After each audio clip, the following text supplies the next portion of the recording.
Olá, aprendentes! Tudo bem com vocês? Faremos neste vídeo um estudo de deslocamento de equilíbrio. Assunto este muito empregado na medicina, na indústria. O que nós queremos é deslocar o equilíbrio de modo que devemos aumentar o que nos interessa, aumentar a produção. Caso você venha gostar deste vídeo, não se esqueça de inscrever no canal Abrigo da Química. Clique no sininho, que é para ser avisado de novos vídeos, bem como compartilhe com seu colega. Pois bem, o que vem a ser o princípio de Le Chatelier? Quando o sistema em equilíbrio sofre a ação de uma perturbação externa, ele reage de forma a diminuir a perturbação imposta.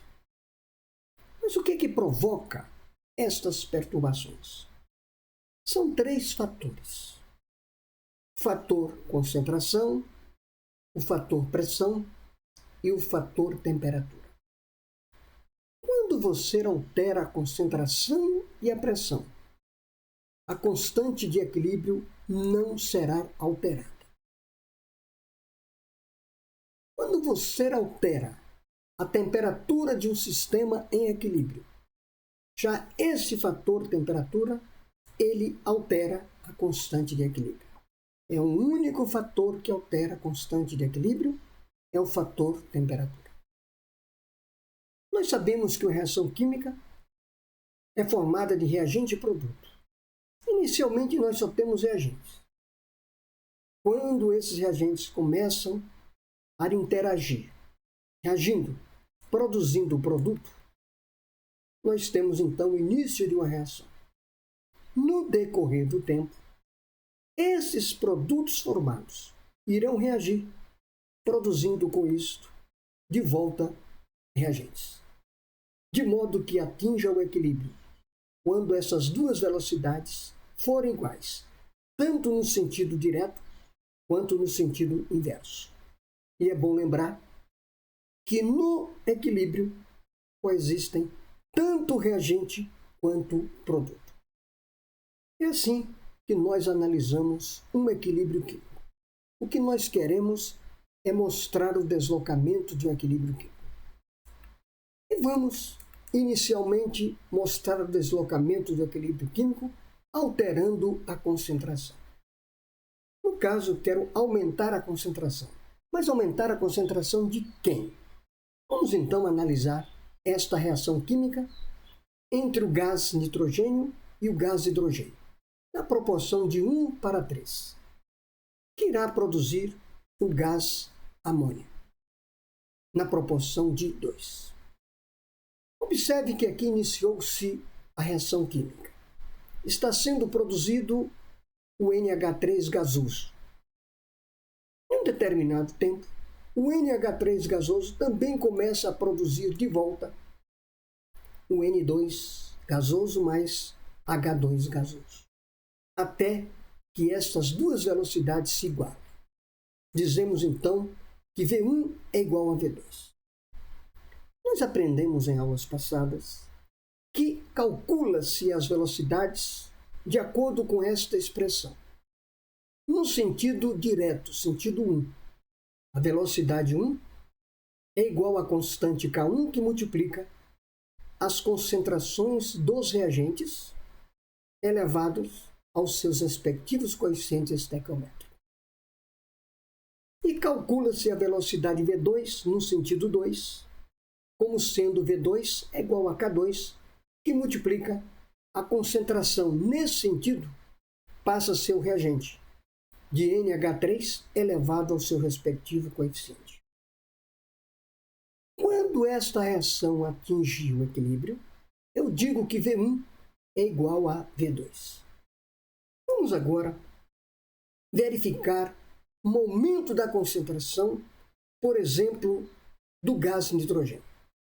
Se nós aumentarmos a concentração de N2, observe que vai aumentar o choque entre as moléculas. Consequentemente, vai aumentar a velocidade no sentido 1. Logo, V1 passa a ser maior do que V2. Eu poderia, ao invés de aumentar a concentração de N2, aumentar a concentração de H2. Se eu aumento a concentração de H2, vai aumentar os choques entre as moléculas e vai aumentar, consequentemente, a velocidade V1. Daí, nós afirmamos que, neste caso, também V1 passa a ser maior do que V2. E se nós aumentarmos tanto N2 quanto H2, o que vai ocorrer? Vai aumentar a velocidade, vai aumentar o número de choques, provocando então o aumento de V1 em relação a V2. Vamos agora trabalhar com a velocidade no sentido 2. Aumentando a concentração de NH3, eu vou aumentar a velocidade V2. E se eu aumento a velocidade V2, esta velocidade V2 passa a ser maior que V1. E se passa a ser maior que V1, o deslocamento ocorrerá no sentido dos reagentes. Nota-se que o aumento da concentração, e dependendo de quem eu estou aumentando, vamos observar o aumento das velocidades, provocando então com isso um deslocamento de equilíbrio. Ao invés de aumentarmos a concentração, nós poderíamos diminuir a concentração. Vamos pegar a mesma equação química de formação do gás amônio. Observe que nós temos aí uma reação em equilíbrio. E eu quero observar as velocidades tanto no sentido 1 quanto no sentido 2. E quando esta reação atinge o equilíbrio, eu digo que essas velocidades são iguais. Se eu quero deslocar, eu quero variar a velocidade. Eu posso variar a velocidade no sentido 1, diminuindo a concentração de N2. Se eu diminuo a concentração de N2, vai diminuir o número de choques. Como estava em equilíbrio, e eu estou diminuindo o número de choques. Nesse sentido, podemos observar que a velocidade V1 diminui, então V1 passa a ser menor do que V2. Nós poderíamos também diminuir a concentração de H2. Diminuindo a concentração de H2, diminui a velocidade V1. Isso significa dizer que V1 passa a ser menor do que V2. Observando agora da direita para a esquerda o comportamento da velocidade V2, nós vamos então observar que, se nós diminuirmos a concentração de NH3, vai diminuir V2, maior do que V2, ou V2 passa a ser menor do que V1. E a reação desloca no sentido dos produtos. Vimos aí o fator que provoca o deslocamento, que é o fator concentração. Aumentando a concentração dos participantes, nós temos que observar para onde ocorre o deslocamento do equilíbrio. O outro fator é o fator pressão. Eu tenho aqui uma reação química e eu quero aumentar a pressão. Observe que eu tenho aqui no reagente uma quantidade de 2 mols e no produto uma quantidade de 1 mol. O aumento da pressão fará com que o deslocamento ocorra no sentido de menor número de moléculas, menor quantidade de matéria. Logo, iremos observar que o deslocamento ocorrerá para a direita. Isto porque o meu produto tem a menor quantidade de moléculas. Nesta reação, que era castanho no início, ela passa a ser incolor, porque eu aumentei a pressão e a pressão provocou o deslocamento para a formação do produto. Volume, sentido 1, velocidade 1. Aumentando com isso a velocidade 1, e isto irá ocorrer ao aumento da formação de N2O4. Nós podemos então observar esse deslocamento de acordo com o aumento de pressão, e é bom gravar que o aumento da pressão fará com que o deslocamento ocorra para o sentido de menor número de moléculas. A primeira pergunta do aluno: e se as quantidades fossem iguais? Se aqui fosse 2 mols Neste caso, o aumento da pressão não iria alterar o deslocamento desta reação. Vamos agora analisar o fator temperatura. Eu tenho essa reação. Observe que eu tenho uma informação aqui a mais. A informação da variação da entalpia, que é um valor negativo. Isto quer dizer que esta reação, no sentido direto, é do tipo exotérmica. É uma reação que libera calor. E no sentido inverso, ela é endotérmica, reação que absorve calor. Se eu aumento a temperatura externa, observe que eu estou oferecendo maior rendimento no sentido de absorção de calor. O aumento da temperatura irá deslocar a reação no sentido inverso. Daí, iremos produzir mais NO2. Com isto, o deslocamento ocorrerá para a esquerda, para a formação de NO2. Observe que o deslocamento foi para a esquerda. Nós podemos analisar um outro fator, que é o efeito do íon comum. Nós temos aqui um recipiente, eu vou colocar esse ácido na presença de água, que irá dissociar, produzindo íons de H+ aquoso, mais íons de ClO- aquoso. Se eu adiciono um outro ácido diferente, que também em água irá produzir íons de H+ e íons de Cl-, observe que a adição do ácido clorídrico, do HCl, produziu uma quantidade maior de íon H+, que é um íon comum.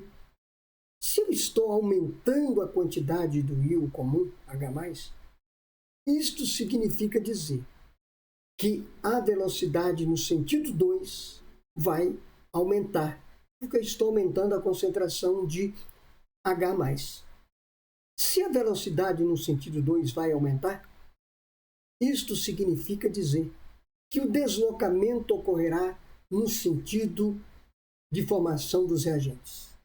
Logo, V2 passa a ser maior do que V1, e a reação desloca nesse sentido.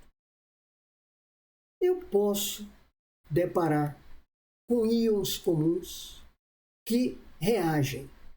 Eu tenho aqui o mesmo ácido, produzindo H+, mais ClO- aquoso, e eu vou colocar aqui uma base. Observe que eu vou produzir íons cátion de Na+ aquoso, mais íons de hidróxido OH- aquoso. O que vamos observar? Que esses dois íons são muito reativos. Então, H+ vai reagir com OH-, produzindo com isso água. Isto vai diminuir a concentração de H+, porque ele vai ser consumido pelo OH-.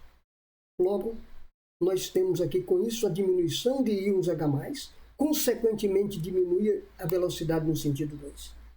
Se diminui a velocidade no sentido 2, nós podemos então observar que V1 é maior do que V2 e a reação desloca no sentido dos produtos, sentido de formação de H+, mais de ClO-. Observe então a reação de íons que reagem. Nós podemos então observar o deslocamento através de uma representação gráfica. Nós vamos imaginar aqui a reação de formação da amônia. Eu tenho aqui dois reagentes e eu tenho aqui um produto. Eles encontram-se em equilíbrio nessa temperatura T1. Eu vou adicionar o reagente H+. Observe que esse reagente H+ foi adicionado. Ele fará com que o que estava coexistindo na reação de NH2 vai reagir com essa quantidade adicionada, vai diminuir a formação de N2 e, consequentemente, vai aumentar a concentração de NH3. Isso porque nós adicionamos reagentes, até atingir um novo equilíbrio, cuja constante permanece a mesma, uma vez que houve a compensação. Aumentou um dos reagentes, consequentemente ele consumiu outro reagente. Faremos então a resolução de alguns exercícios. Nós vamos considerar o equilíbrio, que representa a síntese industrial da amônia. Estou produzindo amônia. Eu tenho informação que o meu ΔH é negativo. Trata-se de uma reação exotérmica. No sentido direto, exotérmica. No sentido inverso, endotérmica. Para aumentar o rendimento da reação, basta deslocar o equilíbrio para a direita, ou seja, eu quero aumentar a produção de amônia. Então eu tenho que deslocar o equilíbrio para a direita. O aluno propôs o seguinte procedimento para que isso ocorra. Ele aumentou a temperatura sob pressão constante. O aumento da temperatura, de qualquer que seja uma reação em equilíbrio, irá ocorrer um deslocamento no sentido inverso.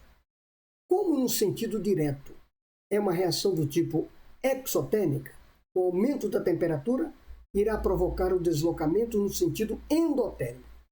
Eu vou com isso aumentar a quantidade de reagentes. E o que eu quero é aumentar a quantidade de produto. Portanto, esta proposta do aluno é uma proposta errada. Logo, podemos dizer que o item 1 é um item falso.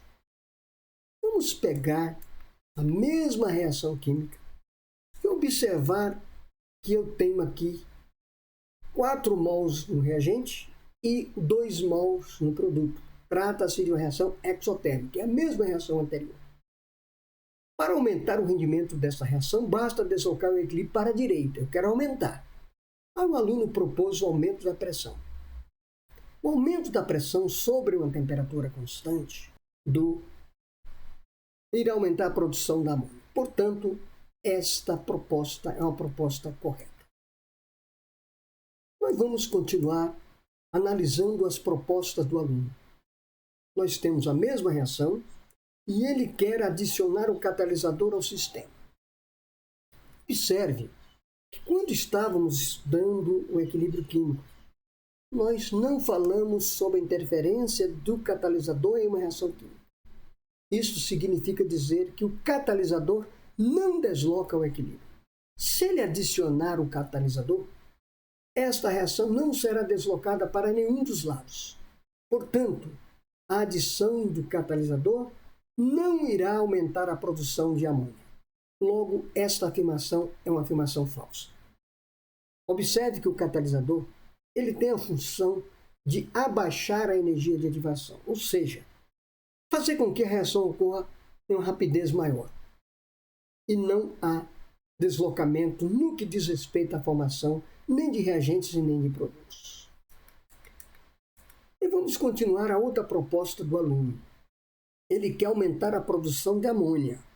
Ele removeu a amônia à medida que foi sendo formada. À medida que foi sendo formada, ele diminuiu